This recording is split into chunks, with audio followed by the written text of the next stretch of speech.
Humans of the Cardboard, welcome back to Just Nuts, guys. Today we are doing another video where we talk about an archetype that needs some help, and hopefully we can give some ideas as to what might be that kind of help that it needs, will get hopefully down the line, hopefully sooner than later, from Konami to become a little more relevant. And this one is one of the more relevant ones we've ever talked about, just because this is a 2021 archetype. It hasn't seen too much play. I think it's an interesting engine, and Konami just never really seemed to follow up too strongly on it. And if they had, this could have been potentially a legit playable deck throughout the back half of 2021, and it hasn't been that. So hopefully we'll get more support here. So what we're doing today is we're going to go a brief overview of what the archetype has already. We'll talk about what it's missing and what I want to see to hopefully help round that archetype out, because it feels just like an engine, and I want it to feel like a really fleshed out archetype that can be a pure variant and actually, you know, have a bunch of different angles to it. But right now it just feels like it only has like one or two.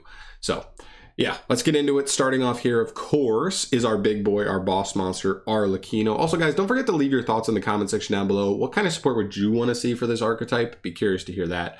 But anyway, starting off with Arlecchino, he is the best card in the deck by far. I did a video at the beginning of 2021 talking about how good I think a boss monster needs to be in a main deck if Konami's going to make them in today's age of cards, and he is like the prime example of that. He's an interruption, he extends himself onto the field really easily, and he gives you extra removal on future turns as well. This guy is a house. I love him. Best card in this in the deck for sure.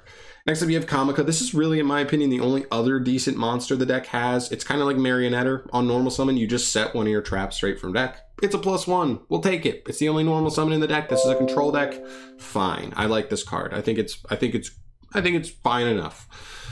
Delia. This was actually one of the support cards that came out in the next core set, I think Dawn of Majesty, but it just didn't really make any sense to me. It's an extender for the deck, but the deck doesn't really need an extender at all. Like, the deck doesn't make use of the extension with this card at all. Maybe if the deck gets a Link 1 down the line, this card becomes a little interesting, because just having more, you know, normal summonable monsters or even extendable monsters that can get you into the normal summon, maybe, or get you into a Link 1 would be interesting. But until then, this card just feels like super out of place. Just doesn't really do anything. And then there's Buffo. This card was horrible. This card doesn't really do anything. It's way too slow. It's only follow-up based, and that ain't going it for me, son. Moving to the spells, Amazing Time Ticket. This is the only really good spell. I actually like this a lot. It's a consistency card, and also just good utility card. It's a quick play, searching card that does one of two things depending on whose turn you're activating it on. If it's your turn, you're adding an Amazement card, which is your monsters, and if you're activating it on your opponent's turn, it's setting any attraction trap, but that card can actually be activated that turn. So really cool. I actually like this card quite a bit. Just really good consistency / utility card, honestly. No complaints. And if you open 2, you search a monster on your turn, get a trap on your opponent's turn. So opening 2 of the consistency card, not a bad thing in this deck. Cool, it's a good card. The field spell stinks. The quick play stinks. They both are horrendously horrible. They don't really do enough to really be warranted playing. And then you get to the traps. Whorehouse is by far and away the best trap in the archetype. All of the attraction traps do the same thing, where if they're equipped to your opponent's monster, they do one thing. If they're equipped to your monster, they do another thing. So this one, and when you activate them, you can choose what kind of monster to equip them to. If it's equipped to your monster, it's just kind of like an impermanence, but it's every turn because it stays on your monster, obviously. So you just can target a monster and negate it. And if it's on your opponent's monster, you can change the equipped monster face down. So it's either a Book of Moon or an impermanence, and that's pretty good. That's 2 decent utility disruption effects, and that's what makes this card the best one out of the entire bunch. Yeah, it's good. Next up here, you have Cyclocoaster. This card's more of a utility card, because if it's equipped to your monster, it's just kind of an MST, but it sends, and it does have to send itself, but it is what it is. Still removing a card. We'll take it. And if it's equipped to your opponent's monster, you can send this card to the graveyard and add an Amazement monster from your deck to your hand. That's pretty cool, because you can just grab like Arlecchino on the opponent's turn, or grab like a Kamika for follow-up. So either way, it's pretty decent. I think in a pure list, this card's pretty good, because you're playing a control-y game, and if you need to connect it back into an Arlecchino or something, this can be the way to do that, or just to have utility to be able to out of Mystic Mine, out of Annoying Floodgate, out of whatever, this card can get the job done. So I don't hate this card, but it's not the best. It's just in trap form, so it's a little slow. And then Rapid Racing, this is the only other trap I have any affinity for. If it's on your monster, you can target a card in your opponent's graveyard, change your monster's battle position, and shuffle that card into the deck. So it is graveyard disruption. Not the worst thing in the world. There's a lot of graveyard decks nowadays. And the second effect, if it's on your opponent, you can modify that opponent's monster's level by increasing it by 1. And change its battle position. That's fine. It's only particularly good versus like Synchro/Exceed decks, but it could come up. Sometimes I would look at this card as a one-of, but nothing more than that. It's fine. Viking Vortex is the only trap we got after in Dawn of Majesty, after the original release. It's fine. It can like negate an attack, and also if the monster it's equipped to that your opponent controls activates its effect, it can bounce that monster. I just don't hate that it's reactive like that. So like your opponent can just choose not to activate the effect, link it off, synchro it off, exceed it off, and just never activate the effect and just kind of make this card bleh. It just says, oh, you better not activate one effect one time. But it doesn't even negate the effect. It just bounces the monster that activated it. So this card is just super lackluster to me, and really missed a mark on like the kind of trap I really wished that the archetype got. Wonder Wheel, not very good. Merry-Go-Round, not very good. Family Faces could have been really interesting because it's actually an amazement card. Unfortunately, not an attraction trap. So this card isn't searchable by the right pieces, but it could have been really interesting, right? Because it can kind of just steal an opponent's monster that has an attraction trap on it. But again, not as good as it could have been. Should have been way better, but yeah, definitely missed the mark. So that's everything we have here. So like 3 decent traps, 2 decent monsters, 1 decent spell. All in all, it just feels like an engine. It feels like I don't really want to play this in a deck aside from maybe just like another trap deck, and maybe all I want to play is like Arlecchino, maybe the spell card to search him out, and then just like Whorehouse for a disruption to make use of the Arlecchino. But other than that, I don't really want to play much of the other cards in the archetype. If I'm in a pure variant and I'm stuck in that, then maybe I look at Comica just because it's a plus. But the other problem is you can only use this. It says use this effect of the attraction traps once per turn, and that includes both effects. So it's not like I can put a Whorehouse on one of my monsters and one of my opponents and use each effect once per turn. So I can book one thing and negate something else. They both count as the same effect because you choose which effect you're activating based on the monster equipped. It's the same effect.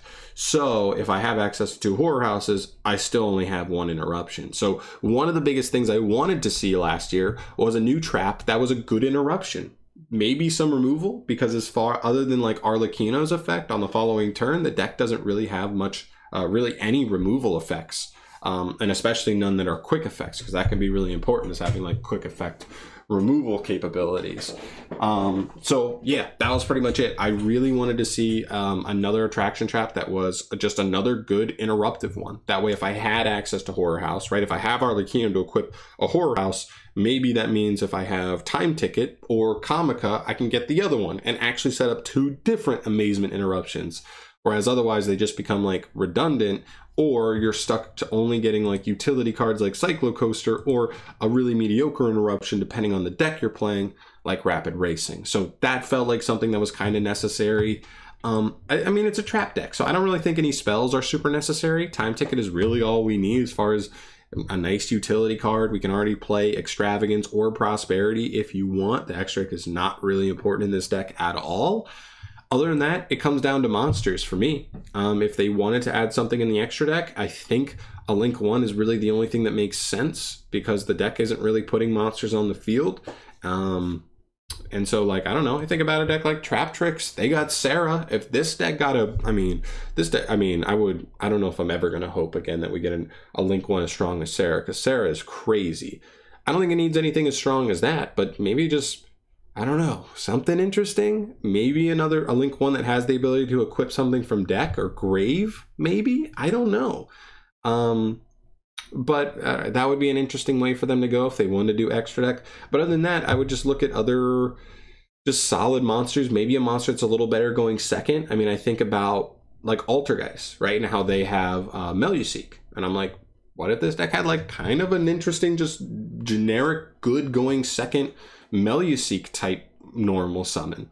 That way you could play like Kamika and that one and get like, I don't know, just have a way to play second a little earlier on, just to, you know, start evening the playing field, and also make it float or something, whatever. But Meluseek sounded kind of cool. I know it's still a trap deck, so maybe that's a little bit too close to another trap deck that might be working similarly, but just something that kind of crossed my mind there.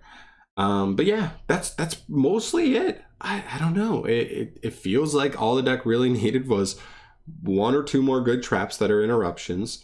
And if they want to go the extract route, that's cool. It kind of has to be a Link 1. There's nothing else really the deck's really going to be trying to make. It's going to be too hard to make probably.